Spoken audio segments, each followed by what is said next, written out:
Hey everyone, welcome back to yet another video in the journey of getting rich। और आज की इस video में हम बात करने वाले हैं एक ऐसी इन्वेस्टमेंट स्ट्रेटजी के बारे में जिस स्ट्रेटजी को फॉलो करके कोई भी एक इंसान शेयर मार्केट के अंदर से इजीली 15 से 20% कमा सकता है, वो भी with in just 6 to 12 months. और हम जानेंगे कुछ इंडिकेटर्स के बारे में जो हमें हेल्प करेंगे किसी भी स्टॉक के अंदर एंट्री या एग्जिट दिलाने में। इस स्ट्रेटजी के अंदर मैंने ध्यान दिया है पैसे के 5 नियमों के बारे में जो हमने पिछली वीडियो में डिस्कस किए थे। तो अगर आपने वो वीडियो नहीं देखी है तो उस वीडियो को आप ज़रूर देखें। तो चलिए शुरू करते हैं। इंडिया के अंदर जो स्टॉक एक्सचेंजेस हैं, चाहे वो NSE हो या BSE हो, वहाँ पे 4000 प्लस कंपनीज लिस्टेड है। और किसी भी इंसान के लिए 4000 छोड़ो 400 कंपनीज़ को भी डेली बेसिस पे मॉनिटर करना एक बहुत ही टीडियस, बहुत ही मुश्किल काम है। तो मैंने हर सेक्टर की जो टॉप लीडिंग कंपनीज़ हैं उनको फ़िल्टर आउट करके एक लिस्ट तैयार करी है। और फिल्टर करते वक्त मैंने ध्यान दिया उनके capital employed, return on capital employed, उनके रिटर्न ऑन इक्विटी, उनके डेट टू इक्विटी रेशियो, उनके नेट प्रॉफिट, उनके नेट रेवेन्यू के ऊपर। और मैंने ध्यान दिया है पैसे के चौथे नियम के ऊपर। केवल उन्हीं सेक्टर्स को मैंने कंसिडर किया है जिन सेक्टर्स की मुझे लगता है मुझे नॉलेज है।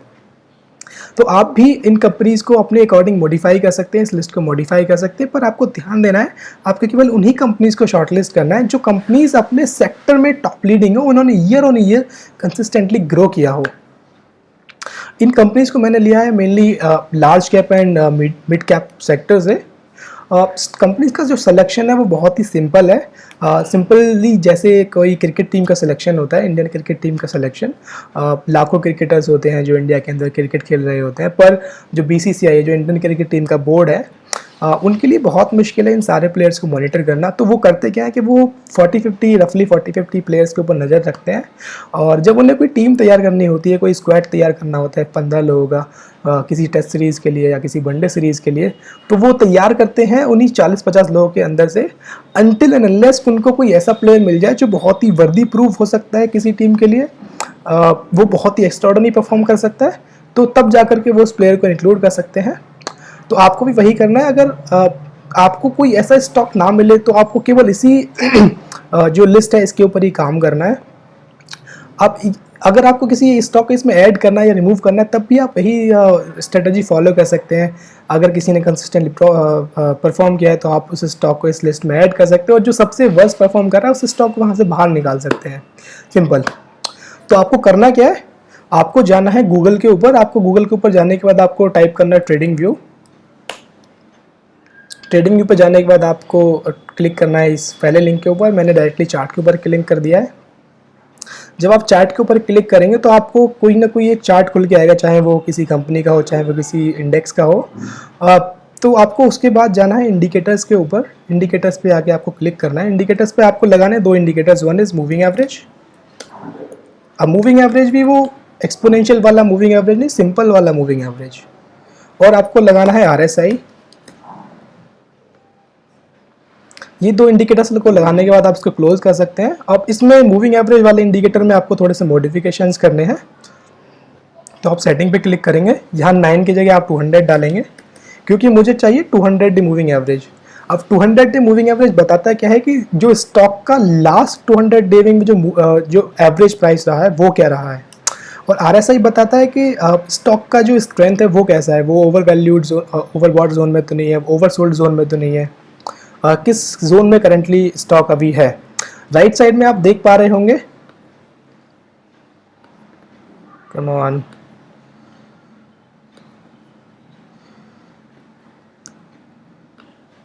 राइट साइड में आप देख पा रहे होंगे ये लिस्ट ऑफ कंपनीज जो मैंने कंसिडर किए हैं। यहाँ मैंने 30 कंपनीज को कंसिडर किया है, जिसमें Reliance, TCS, Infosys, SCL, Hindustan, Dabur, Nestle, Britannia, ये सारी की सारी कंपनीज अपने सेक्टर की जो है जो टॉप मोनोपोली है, जो टॉप परफॉर्मिंग कंपनीज है, वो सारी कंपनीज को मैंने यहाँ पे फिल्टर आउट किया है। ITC, Colgate, HDFC bank, ICICI bank, ये सारी कंपनीज ही टॉप परफॉर्मिंग कंपनीज हैं।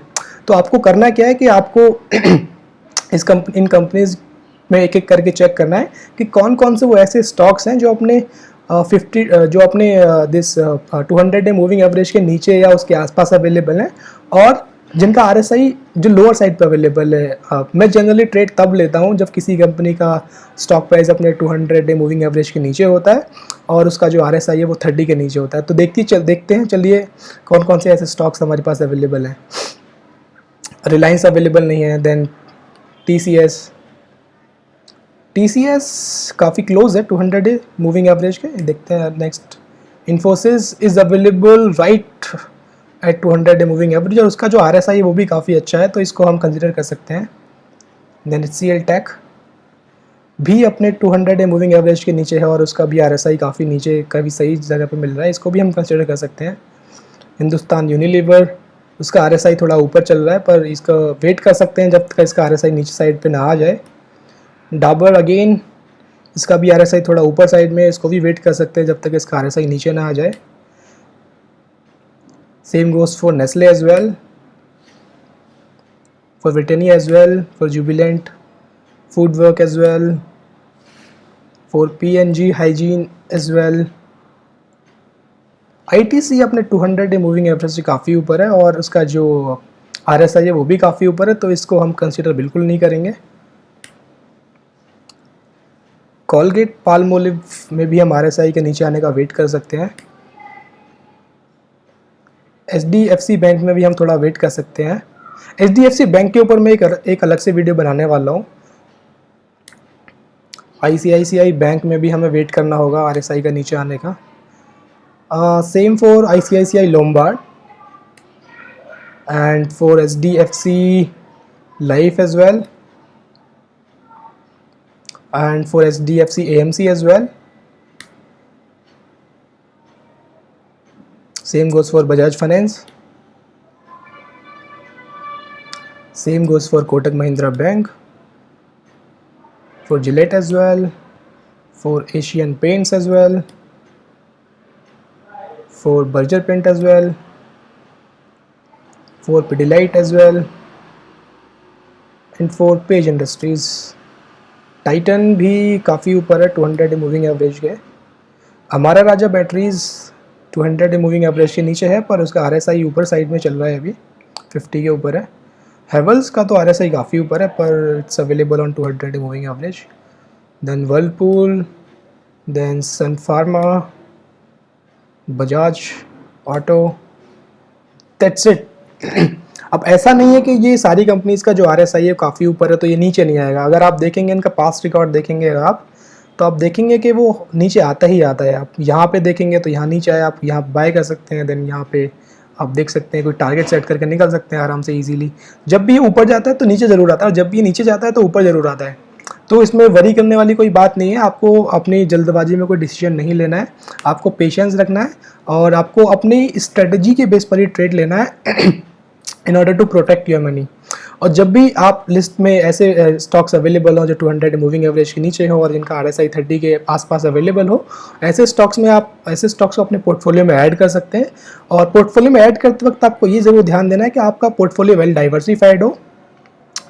ये भी सिमिलर वैसा ही है जैसे आप 11 लोगों का सिलेक्शन होता है इंडियन क्रिकेट टीम के अंदर, वहाँ सारे के सारे बैटर नहीं होते या बॉलर नहीं होते या ऑलराउंडर नहीं होते, वहाँ मिक्सचर होता है, कुछ बैट्समैन होते हैं, कुछ बॉलर्स होते हैं, कुछ ऑलराउंडर, कुछ स्पिन बॉलर, कुछ फास्ट बॉलर। तो वैसे ही अपने पोर्टफोलियो को आपको डाइवर्सिफाई करके रखना है इन ऑर्डर कि अगर कोई कंपनी कोई सेक्टर अंडर परफॉर्म कर रहा है तो दूसरा सेक्टर उसको बियर कर सके, उसके लॉस को बियर कर सके और आपके पोर्टफोलियो को पॉजिटिव में लेकर के आ सके। तो यही है पैसे का तीसरा नियम भी कि आपको अपने कैपिटल को प्रोटेक्ट करना है और प्रोटेक्ट करने के लिए आपको अपने पोर्टफोलियो को डाइवर्सिफाई रखना पड़ेगा।